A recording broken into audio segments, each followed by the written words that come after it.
Sometimes, the people we love the most are the ones who hurt us the deepest.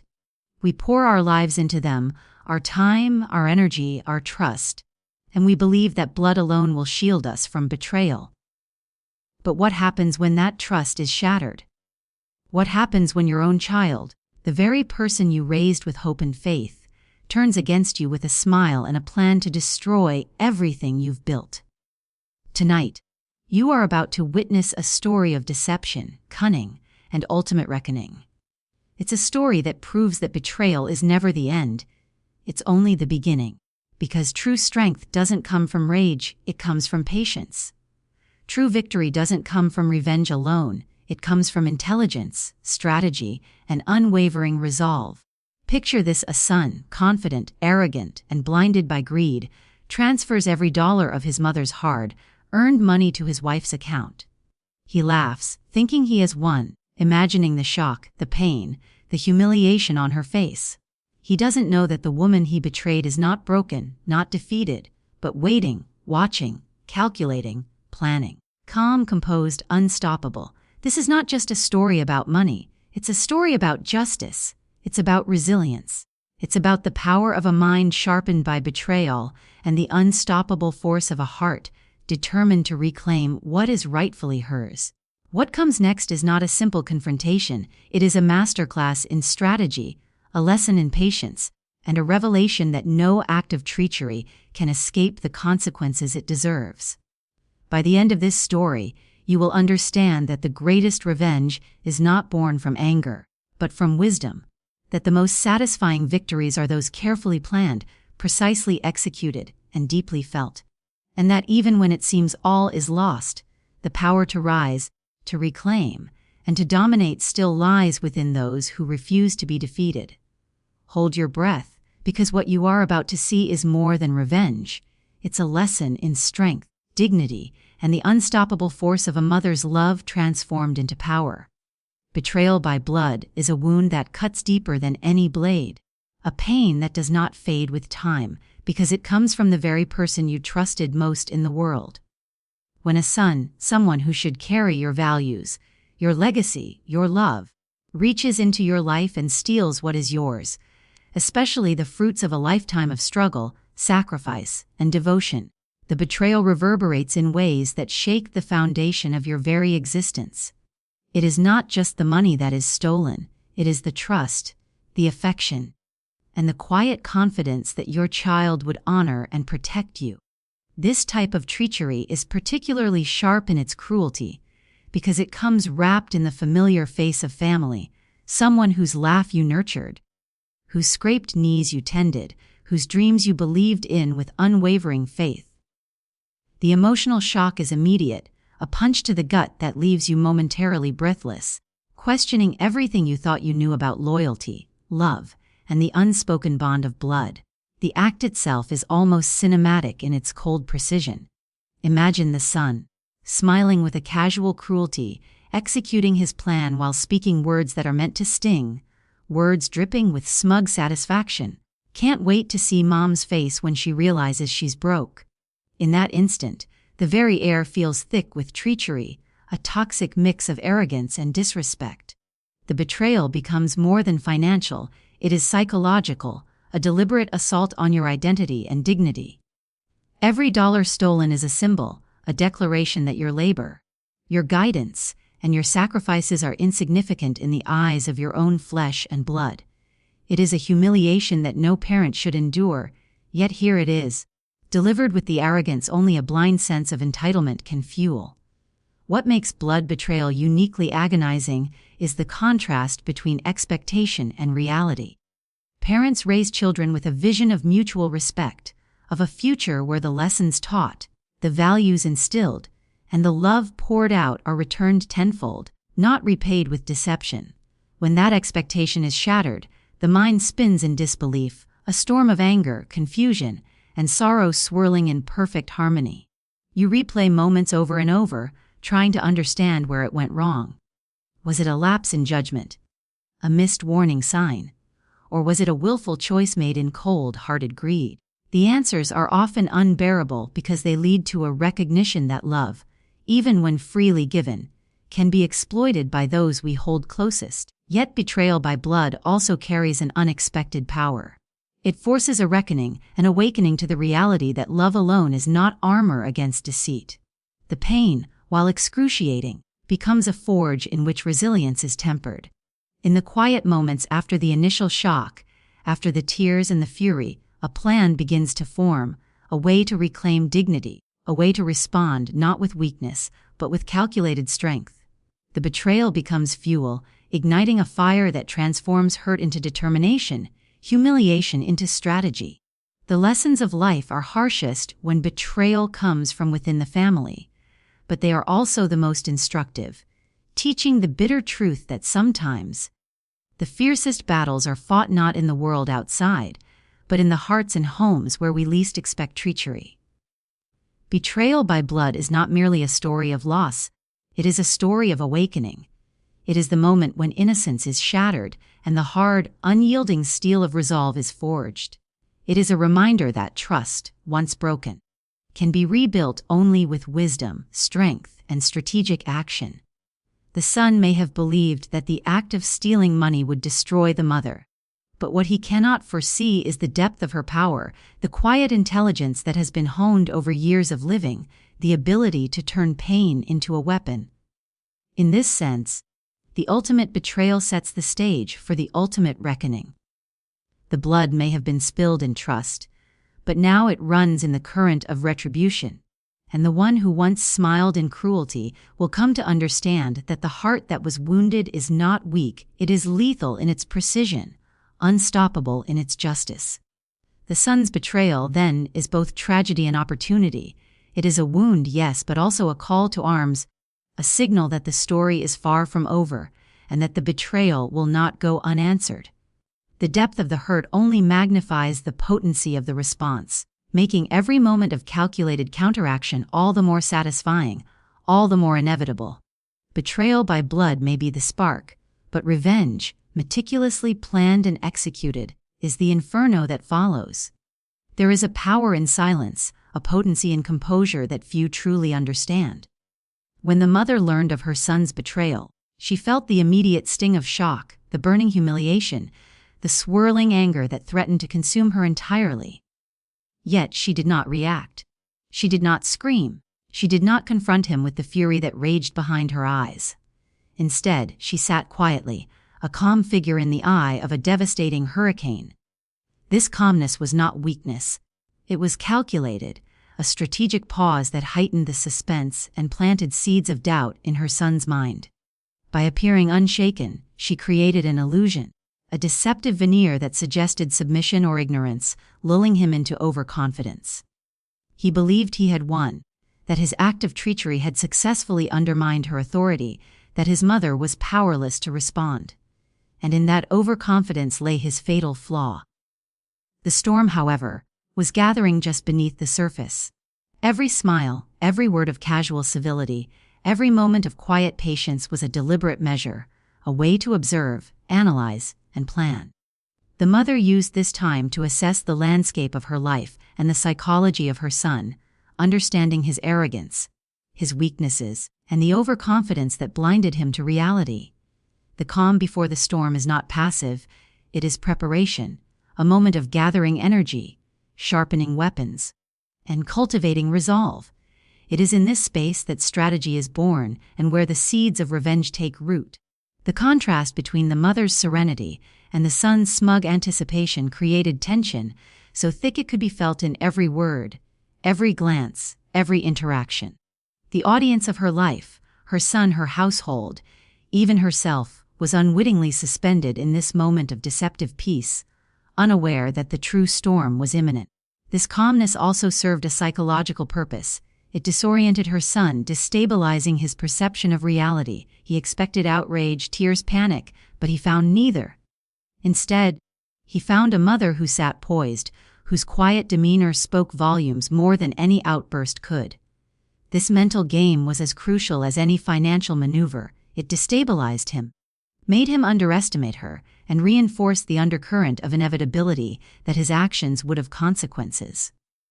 By mastering her emotions, the mother turned the environment into her ally, her silence into a weapon, her patience into a trap.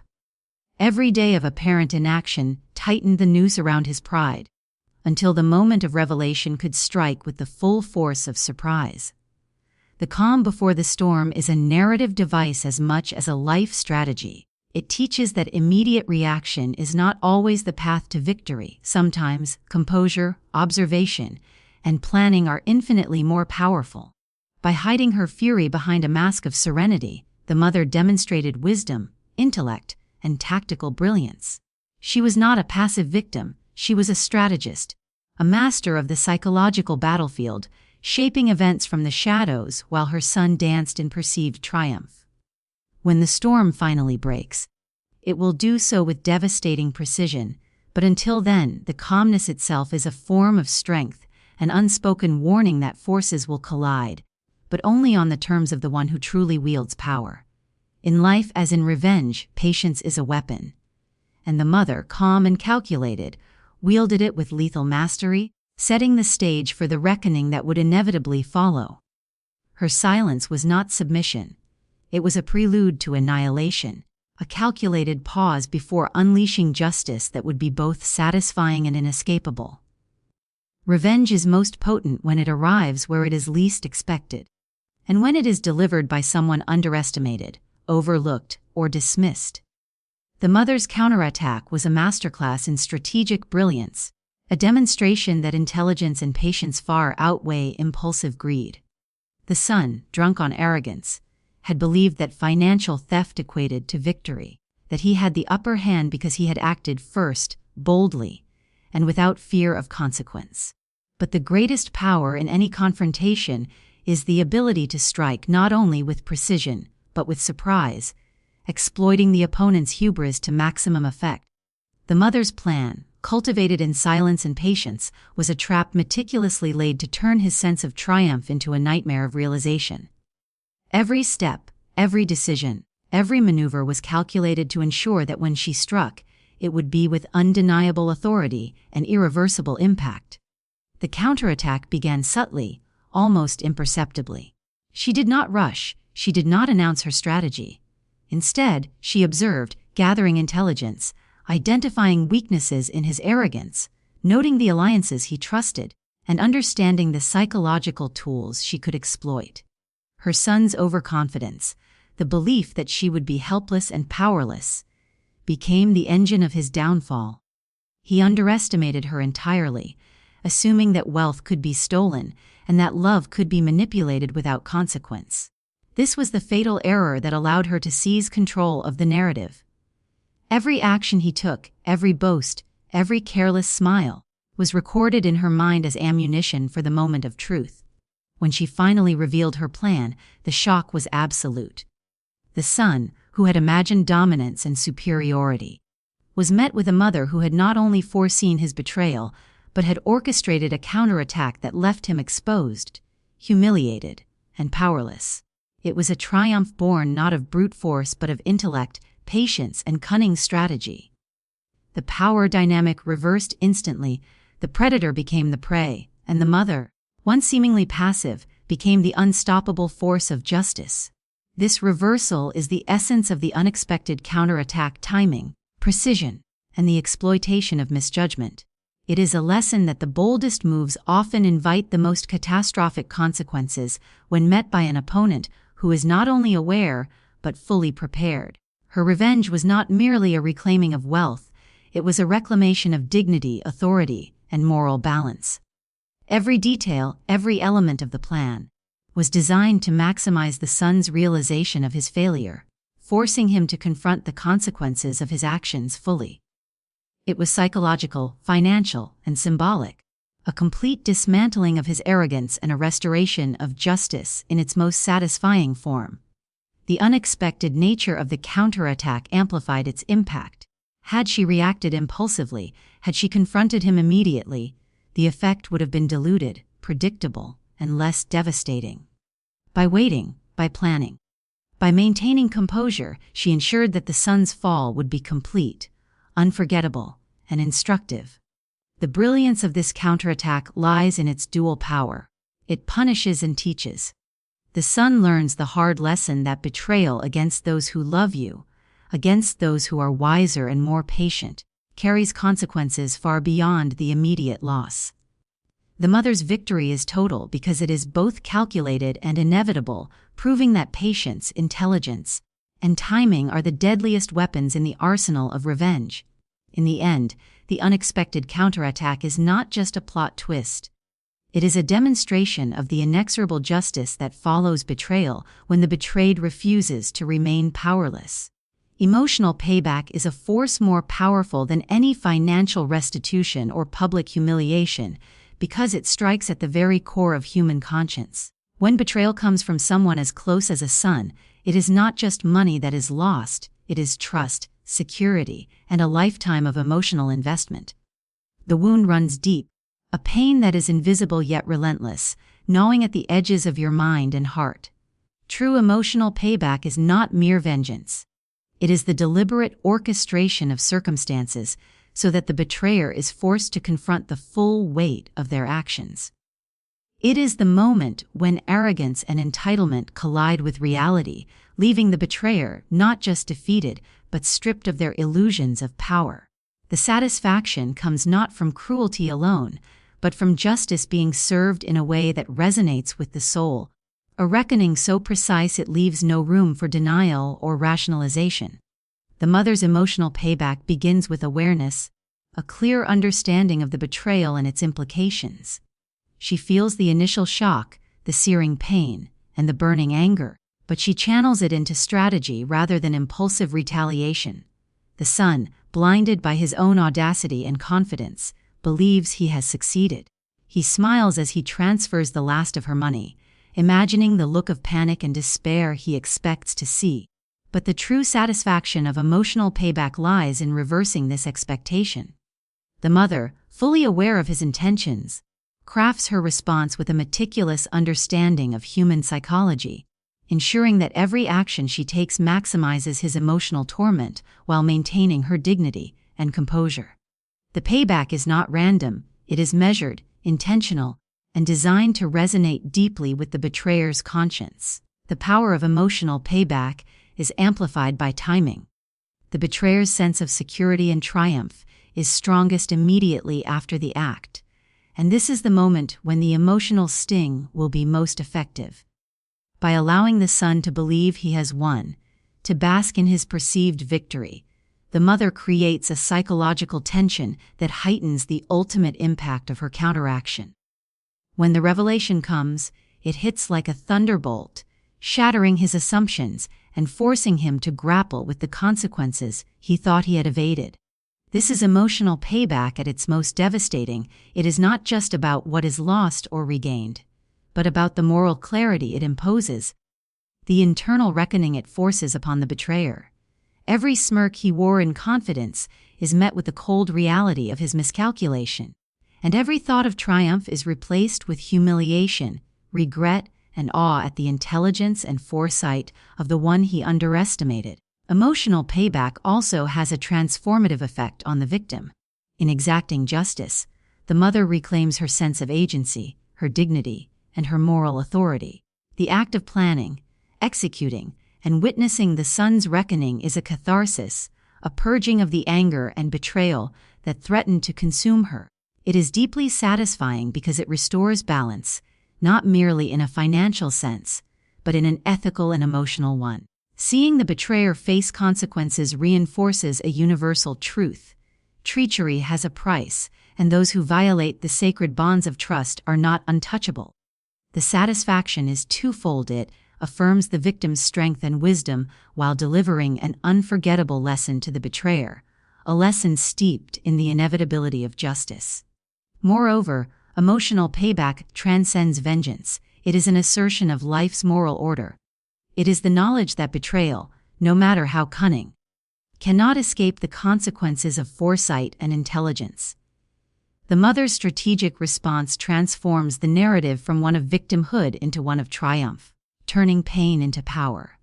The son's initial act of cruelty and greed is transformed into a moment of revelation and reckoning that leaves him humbled, fearful, and irrevocably aware of the consequences of underestimating those he sought to harm. In this, Emotional Payback is both poetic and brutal, a symphony of justice that satisfies not only the mind but the heart, the soul, and the very instincts that recognize betrayal as an unforgivable transgression. Emotional Payback is, therefore, the ultimate weapon of the wronged, a manifestation of intelligence, patience, and moral clarity. It delivers satisfaction far beyond material restitution, leaving the betrayer to confront the true cost of their treachery while restoring the victim's power, pride, and peace of mind. It is not vengeance for the sake of cruelty, it is justice, perfectly measured, emotionally devastating, and undeniably earned. Psychological warfare is a weapon far deadlier than any physical force because it strikes directly at the mind, bending perception, and manipulating confidence to the point of collapse. In the story of betrayal and revenge, the mother wields this weapon with unparalleled precision. Her son, intoxicated with the thrill of his audacious act, believes he has secured victory. He smiles with smug satisfaction as he transfers the last of her hard-earned money, imagining the devastation he has caused. Yet, unbeknownst to him, every move he makes, every boast, every careless gesture is observed, cataloged, and analyzed with strategic intent. The essence of psychological warfare is creating a landscape where the opponent overestimates their own power while simultaneously underestimating yours. The mother's calm demeanor, her poised silence, her unshaken presence, all serve to destabilize the son's perception of reality. He believes she is powerless, that she is a passive victim. In truth, he is walking blind into a trap carefully constructed by a mind sharpened by betrayal, fueled by strategy, and guided by experience. The brilliance of psychological warfare lies in subtlety. It is not about immediate retaliation. It is about shaping the opponent's expectations and manipulating their emotions until they are their own worst enemy. By maintaining composure, the mother creates an environment of overconfidence for her son. He sees no resistance, hears no anger, and interprets silence as submission. Each passing day reinforces this illusion, and each small, calculated action by the mother becomes another piece of the psychological puzzle he cannot see. She plants seeds of doubt, gently guides perception, and crafts scenarios that make him miscalculate every step. By the time the counterattack begins, he is mentally unprepared, emotionally vulnerable, and utterly surprised. Psychological warfare is about exploiting the human tendency to assume victory when facing apparent weakness. And the mother's mastery of this tactic ensures that her son's arrogance will be his ultimate downfall. The emotional stakes amplify the effectiveness of psychological tactics. A son's betrayal is not merely a financial crime, it is a deep, personal violation that cuts to the core of trust, family bonds, and moral expectations. By manipulating his perceptions, the mother forces him to confront the full emotional weight of his actions, magnifying the impact of the eventual reckoning. Every smug smile he once wore becomes a mask for impending dread. Every assumption of dominance becomes a misstep, leading him closer to humiliation and regret. The anticipation she builds is itself a weapon, a tension that crushes confidence and primes him for a revelation so devastating that it resonates far beyond material loss. Psychological warfare ensures that revenge is not only enacted externally but internally, leaving the betrayer reeling under the weight of their misjudgment. Timing, subtlety, and observation are critical to the art of psychological warfare. The mother does not act impulsively. She allows her son's ego to inflate, his overconfidence to harden, and his assumptions to solidify. By the time she moves, the impact is absolute, swift, decisive, and undeniable. The shock of her counterattack is amplified because it comes from the very person he dismissed, from the one he believed incapable of retaliation.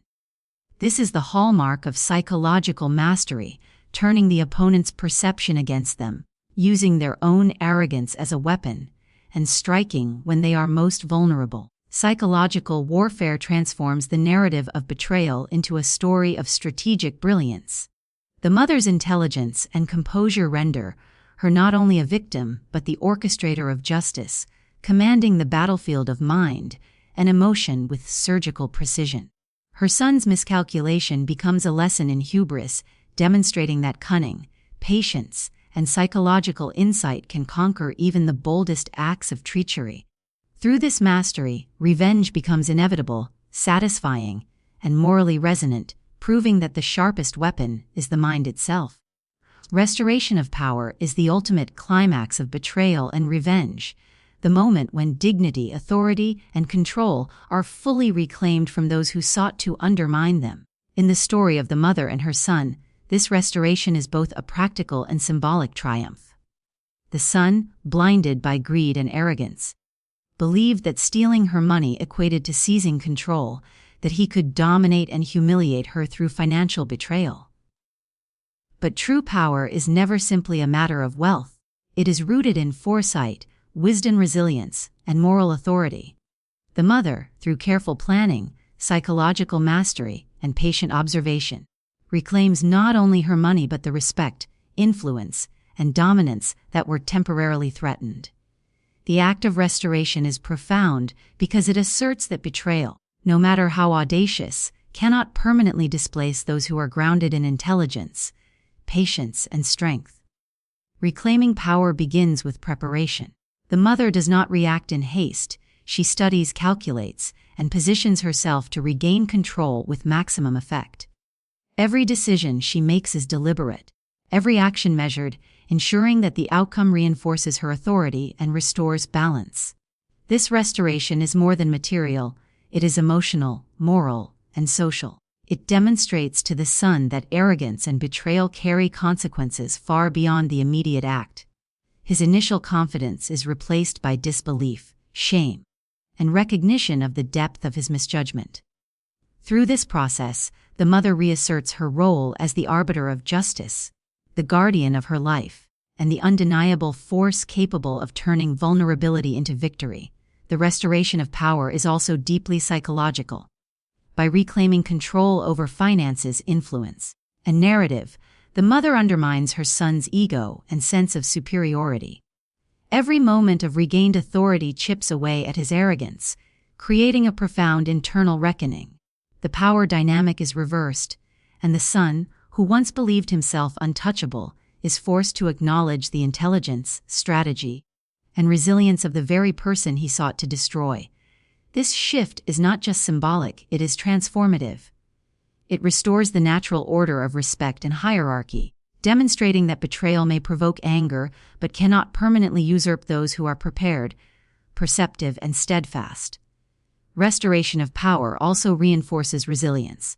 The mother's journey from victimhood to dominance illustrates that true strength lies in the combination of patience, intellect, and moral clarity.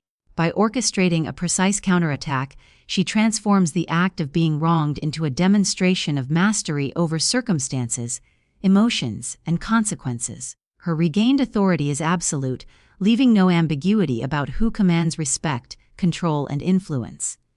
This restoration is both satisfying and instructive, a narrative proof that no betrayal, however calculated, can suppress the determined, strategic, and resilient spirit of those who refuse to be defeated. Finally, restoration of power delivers closure. The son, confronted with his failure, experiences the full weight of his actions, while the mother stands unshaken, triumphant, and fully empowered. Every stolen dollar, every moment of assumed superiority, is nullified and justice is visibly restored. It is a reclamation not only of wealth but of dignity, self-respect, and moral high ground. This ultimate restoration is the crown of revenge, the moment when patience, strategy, and intelligence converge to deliver undeniable victory, ensuring that betrayal is met not only with punishment, but with the reformation of strength, authority, and indomitable power. As the dust settles and the echoes of betrayal fade into memory, one truth stands: unshaken strength, patience, and intelligence always triumph over arrogance, greed, and deceit. What began as a cruel act, her own son transferring every penny of her hard-earned wealth to his wife with a smug smile, became a canvas for an extraordinary lesson in resilience and strategy. The mother, calm and composed, had turned heartbreak into power, betrayal into an opportunity, and humiliation into a carefully orchestrated reckoning. She had proven that true victory is not in reactive anger, but in deliberate action, precision, and foresight. The son, once confident in his cunning, now faces the consequences of underestimating the woman who raised him, the one whose love he thought he could manipulate, the one whose patience he believed was weakness. In that moment of reckoning, he learns the harshest lesson life can deliver: betrayal against those who understand the human heart, who anticipate deception, and who wield their intellect and will as weapons, carries consequences that are inescapable. Every smirk, every boast, every thought of triumph is now replaced with the crushing weight of realization. And as justice is served, the mother emerges not just victorious, but transformed, her dignity intact, her authority restored, and her power undeniable. This story is more than revenge. It is a testament to the strength that lies within each of us when we refuse to be defeated. It is a reminder that betrayal, no matter how deep, cannot extinguish courage, wisdom, and resilience. True justice is measured not only in what is reclaimed, but in the emotional and moral balance restored. The mother's journey demonstrates that patience, strategy, and composure are the greatest tools against those who would seek to harm us. It is a story that resonates because it reflects the reality of life. Betrayal can happen in the most unexpected places, but no act of treachery is stronger than the resolve of a heart fueled by purpose and fortified by experience. To every viewer watching this story unfold, take this as a lesson and an inspiration. Life will test you, sometimes through the people you trust the most. But those tests are not the end, they are the beginning of your opportunity to rise stronger, smarter, and more empowered than ever. Just like the mother in this story, you have the strength to turn pain into action, deception into wisdom, and betrayal into a moment of undeniable triumph. Let this story remind you that resilience is born in the moments of greatest challenge, and the most satisfying victories are those carefully earned through strategy, patience, and unwavering courage.